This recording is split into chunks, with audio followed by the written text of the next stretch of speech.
자, 이번 시간에는 1차 부등식의 활용에 대해서 한번 이야기해 보도록 할게. 활용이라는 것은 다시 한번 이야기하지만 문제가 우리말로 글로 되어 있을 때 그 문제, 우리말로 되어 있는 그 문제를 보고 식을 세우는 것이 바로 우리가 해야 될 일이야. 자, 식을 세우려면 어떻게 해야 되니? 문제의 마지막 문장에서 무엇 무엇을 구하시오 라고 되어 있을 때 무엇 무엇을에 해당하는 얘를 x로 두면 됩니다. 자, 얘를 x라고 두면 돼. 그리고 1차 방정식의 활용에서는 은는 이가가 나오면 그 단어를, 그 말을 등호로 바꿔주면 된다고 했는데 1차 부등식의 활용에서는 자, 세모가 네모보다 크다 또는 세모가 네모보다 작지 않다 또는 크거나 같다, 이상이다, 초과다, 미만이다 이런 표현들 있잖아. 그랬을 때 자, 무엇 무엇가 무엇 무엇보다라고 하면 얘가 바로 주어예요. 주어가 항상 어디에 오냐면 좌변에 와야 돼. 좌변에. 그러면 얘가 좌변에 오는데 얘를 예를 들어서 x라고 이렇게 써볼게. 그럼 x가 얘가 뭐 5라고 해볼게. 5보다 크다라고 하면은 5보다 크다라고 이렇게 했을 때 이쪽에 나오는 단어들이 전부 다 주어의 상태를 나타내고 있는데 주어의 상태를 나타낸다는 말은 무슨 말이냐면은 자, 세모가 네모보다 크다고 하면 둘 중에 큰 애가 바로 세모란 이야기야. 얘는 예의 상태를 나타내는 게 아니고 자, 세모가 네모보다 작지 않다. 세모가 네모보다 작지 않다는 말은 이렇게 하면 작잖아. 근데 이게 아니래. 그러면은 크거나 같다란 뜻이에요. 작지 않다라는 말은 바로 크거나 같다라고 이렇게 해석할 줄 알아야 되는 거야.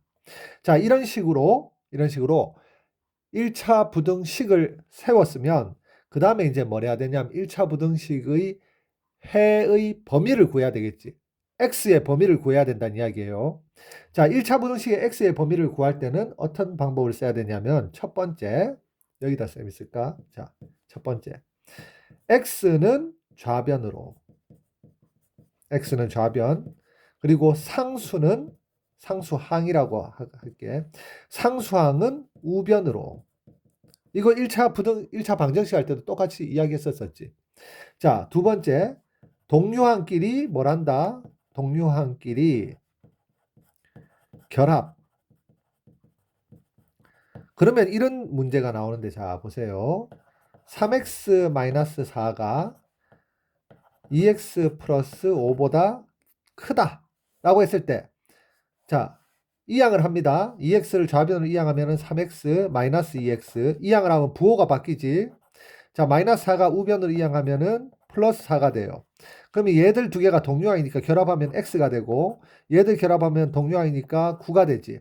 그런데 자, ax-4는 bx 플러스 5보다 크다. 이렇게 나와 있으면 자, x를 포함한 항을 좌변으로 이항하면은 ax-bx 자, 마이너스 4를 우변으로 이항하면은 플러스 4가 되지. 자, 여기에서 지금 보세요. ax와 bx는 동류항이야. 그래서 얘를 결합해 주려고 하는데 이 x의 개수를 모르니까 결합해 줄 수가 없잖아. 그러면 어떻게 결합하냐면 x라고 하고 갈호로 결합을 하는 거야. 갈호로. 그럼 갈호 안에 뭐라고 쓰면 되냐면 a 빼기 b라고 이렇게 쓰면 돼요. 자, 우변은 9라고 써주면 되지. 자, 이게 바로 동류항끼리 결합하는 방법이야.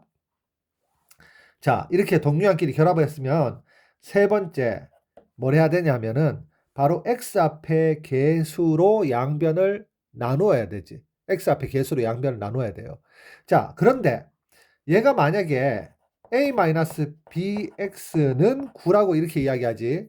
양변을 x 앞에 개수로 나눴어요. 자, a 빼기 b로 나눴어. 얘가 약분돼서 없어지고 x는 a 빼기 b 분의 9잖아.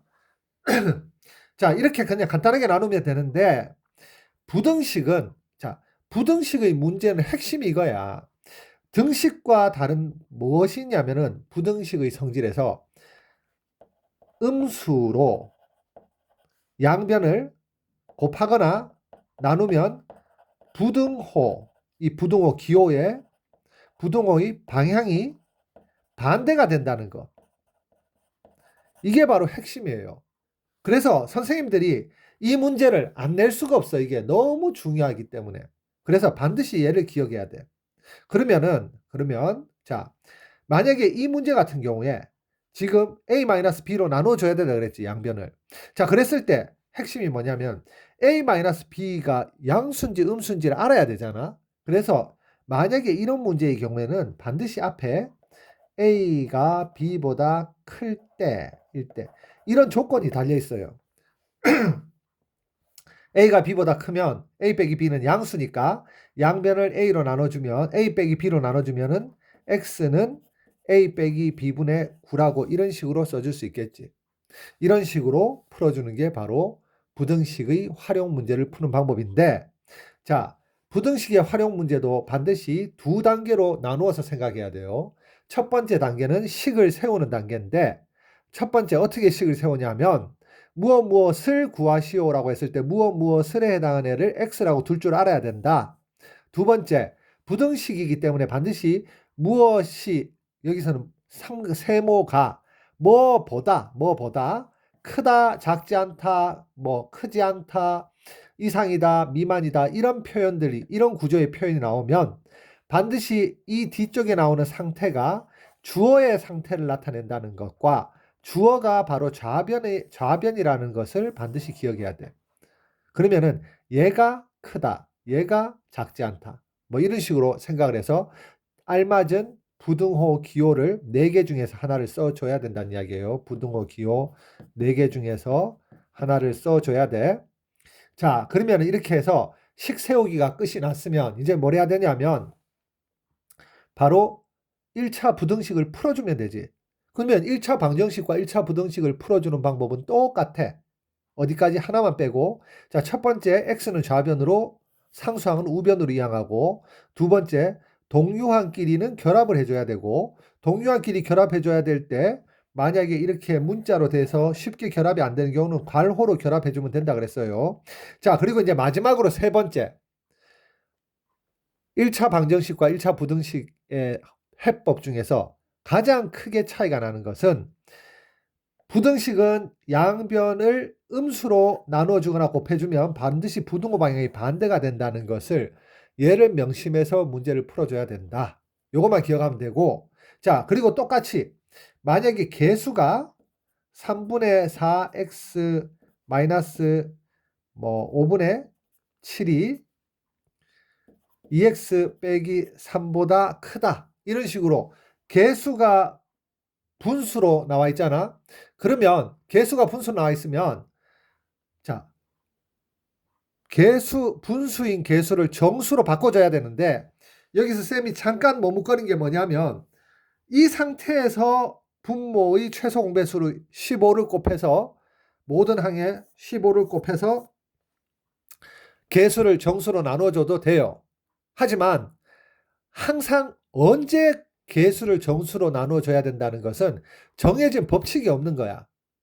그게 핵심이야. 정해진 시점이 없어. 언제 곱해줘야 될지. 그렇기 때문에 언제 그럼 곱해줘야 되냐면 그것은 내가 계산할 때 제일 편한 상태.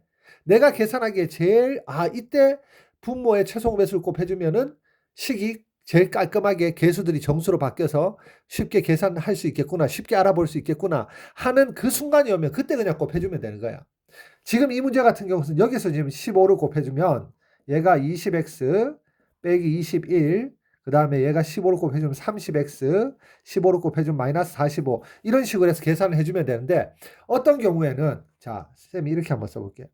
3분의 4x 빼기 5분의 7, 자, 그리고 마이너스 3분의 2x 빼기 3이 있었어요. 이런 문제의 경우에는 자, 봐라. 얘를 이항을 하잖아. 그럼 3분의 4x 더하기 3분의 2x 얘를 이항하면 마이너스 3 플러스 5분의 7인데 얘들 두 개 결합을 해주면 3분의 6x로서 2x 약분해서 이렇게 되니까 굳이 최소 공부의 수를 양변에 곱해서 계산하는 것보다 먼저 이렇게 동류한끼리 계산을 해준 다음에 그 다음에 얘는 이제 통분해서 써줘야 되겠지. 마이너스 5분의 15니까 계산한 마이너스 5분의 8이 돼서 이 상태에서 이제 양변에 2를 그냥 나눠주면 이 문제는